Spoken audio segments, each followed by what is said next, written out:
following years of reprisal attacks in the area over a protracted conflict between the Kusasis and the Mampresis. The recent disturbance in the area has left about 18 persons dead.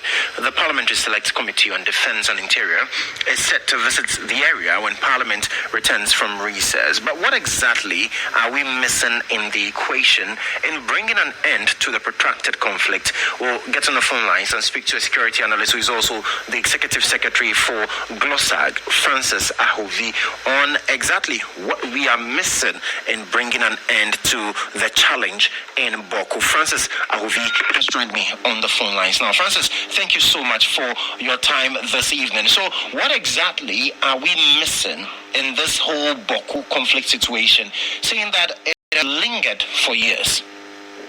Yeah, thank you, and good evening to you and your listeners. Yes, this conflict or impasse in Bawku has really stayed on for too long. And I think we need to take drastic measures and not to be massaging things as the way we've been seeing this. You know, militarizing the police or using the security and imposing curfew on the people of Bawku is very good.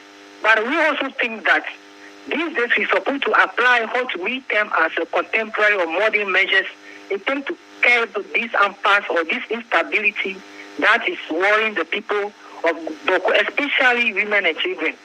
So we want to first say that the veterans or the old people who are handling this case of solving or building peace in Bawku, it seems that they are failing. It seems that the result that we want as Ghanaians, as people of Bawku, it is not being given to us.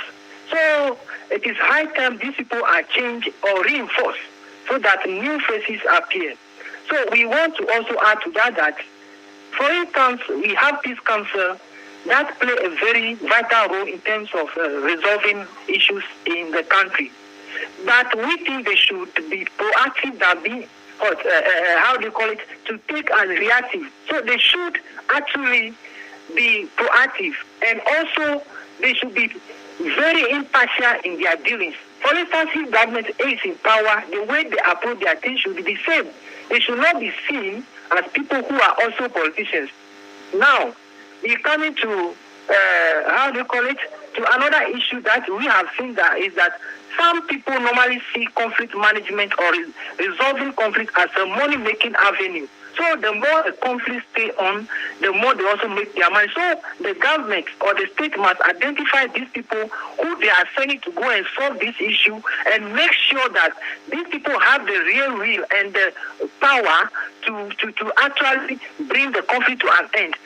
Francis, can you stay on this for me a bit? You talk about the fact that there are some people who benefit financially from the conflict. I mean, we've heard the term conflictpreneurs. But who exactly are these classes of people? Which groups of people do benefit from the conflict? Because we know clearly that when the conflict happens, what happens in the area is that the economic situation in the area